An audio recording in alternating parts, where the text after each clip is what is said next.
আল্লামা হাফেজ ইবনুল কাইয়ুম রহমতুল্লাহি আলাইহি তার বিখ্যাত কিতাব মাদারিজুস সালিকিন বাইনা মানাজিলি ইয়্যাকা না'বুদু ওয়া ইয়্যাকা নাস্তাঈন নামক এক কিতাব আছে।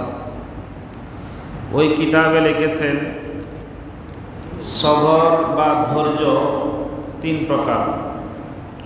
অসবরু ওয়াল আবদু বিইতিবারি মুতাআল্লিকিস সবর সালাসাতু আকসামিন। বান্দার প্রতি লক্ষ্য করলে আমরা দেখতে পাব সবর বা ধৈর্য তিন ধরনের হয়ে থাকে। এক, আস-সবরু আলাত তাআত। এক নাম্বার হলো ইবাদত বন্দেগী করতে গেলে ইবাদত বন্দেগী করার যে কষ্ট হয় ওই কষ্টের উপরে ধৈর্য ধারণ করা। দুই, আস-সবরু আলাল মানাহি ওয়াল মুখালিফাত। দুই নাম্বার ধৈর্য হলো গুনাহ থেকে বেঁচে থাকার কষ্টের উপরে ধৈর্য ধারণ করা। তিন নম্বর হলো আস-সবরু আলাল আকদার। ভালো মন্দ অসুখ বিসুখে আল্লাহ তাআলার প্রতি মনকে ঝুঁকিয়ে রাখা, আল্লাহ তাআলার প্রতি শুকরগুজার হওয়া। এই তিনভাবে মানুষ সবর করে।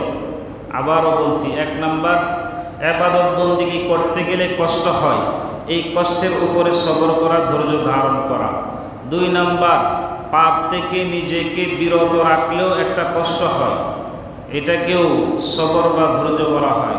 তিন নাম্বার ধৈর্য বা সবর হলো বিপদ আপদ মুসিবতে নিজে একদম পেরেশান না হয়ে স্বাভাবিকভাবে থাকা, আল্লাহ তাআলার প্রতি সদয় থাকা, আল্লাহ তাআলার প্রতি নিজেকে ঝুঁকিয়ে রাখা। এই সবর বা ধৈর্য ধারণের প্রতি আল্লাহ রাব্বুল আলামিন কোরআনে কারিমে অনেক গুরুত্ব আরোপ করেছেন। তার মধ্য থেকে কয়েকটা আয়াত আপনাদেরকে শোনাই।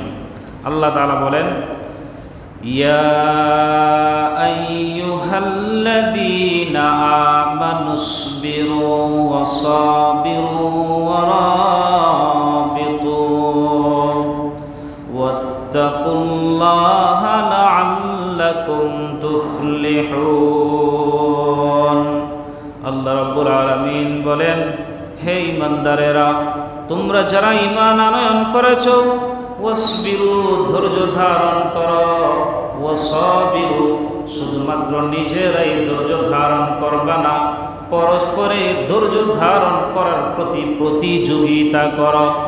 ওয়ারাবিতু যদি সীমানা পাহারা দেওয়ার সুযোগ হয় তাহলে সীমানা পাহারা দেওয়ার ক্ষেত্রে দৃঢ়পদ থাকো। ওয়াত্তাকুল্লাহ এবং আল্লাহ রাব্বুল আলামিনকে ভয় করো, লাআল্লাকুম তুফলিহুন। এই চার কাজ যদি তোমরা করতে পারো, আল্লাহ রাব্বুল আলামিন বলেন তোমাদেরকে অবশ্যই অবশ্যই সফলতা দান করা হবে। চার কাজ, নিজেও সবর করবে, অন্যের সাথে সবরের ক্ষেত্রে ধৈর্য ধারণ করার ক্ষেত্রে প্রতিযোগিতা করবে।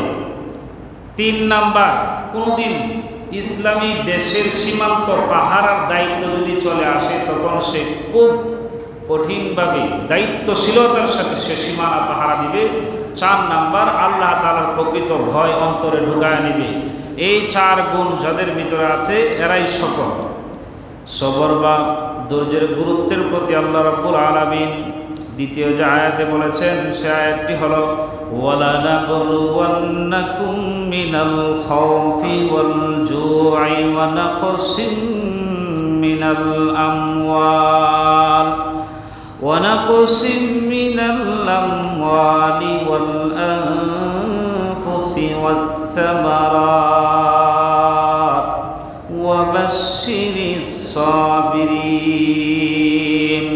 আল্লাহ রাব্বুল আলামিন বলেন, হে ঈমানদারেরা, নিশ্চয়ই নিশ্চয়ই আমি আল্লাহ নাবলুওয়ান্নাকুম তোমাদেরকে পরীক্ষা করব, বিশাইইম মিনাল খাউফ, কিছু ভয় ভীতি দিয়ে, বিশাইইম মিনাল খাউফি ওয়াল জুই, এবং কিছু ক্ষুধার্ততা দিয়ে তোমরা অনেক সময় ভুখা থাকবা, ক্ষুধার্ত অবস্থায় থাকবা। এটা আমি আল্লাহ রাব্বুল আলামিনের পক্ষ থেকে পরীক্ষা স্বরূপ।